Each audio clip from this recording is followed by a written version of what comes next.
भगवत गीता अध्याय 3 कर्मयोग। श्री कृष्ण कहते हैं कर्म तो करना ही होगा, लेकिन उसकी चाबी है अलग तरह की समझ। जानिए क्या है वो समझ। कर्मयोग का अर्थ है बिना किसी स्वार्थ या फल की इच्छा के कर्म करना। यह जीवन की उस राह की ओर संकेत करता है जहां काम करते हुए भी मन शांत और जुड़ा हुआ रहता है।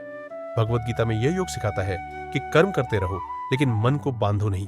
यही सच्ची आध्यात्मिकता है। कर्मयोग का पहला श्लोक 1। अर्जुन उवाच जायसी चेत कर्मणस्ते मता बुद्धिर्जनार्दन तत्किं कर्मणि घोरे मां नियोजयसि केशवा। हिंदी अनुवाद।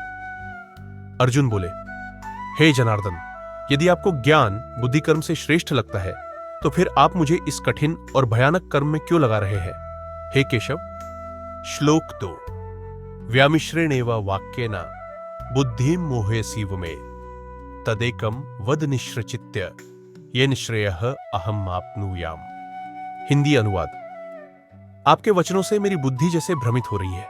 कृपया एक ही स्पष्ट मार्ग बताइए जिससे मुझे वास्तविक कल्याण प्राप्त हो सके। तात्पर्य: अर्जुन अब तक श्री कृष्ण की बातों से यह मान बैठा है कि बुद्धि योग यानी ज्ञान मार्ग ही श्रेष्ठ है, लेकिन जब श्री कृष्ण उसे युद्ध करने के लिए प्रेरित कर रहे हैं तो उसे यह विरोधाभास लग रहा है।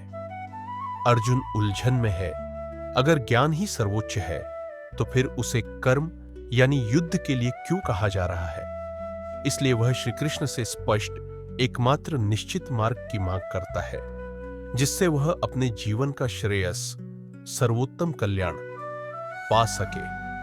यह शंका केवल अर्जुन की नहीं, हर उस व्यक्ति की है जो आध्यात्मिक और व्यावहारिक जीवन के बीच संतुलन खोजता है। अगले श्लोक के लिए जुड़े रहें और गीता ज्ञान का लाभ लें। सब्सक्राइब करें ताकि यह अनमोल ज्ञान भीड़ में गुम न हो जाए।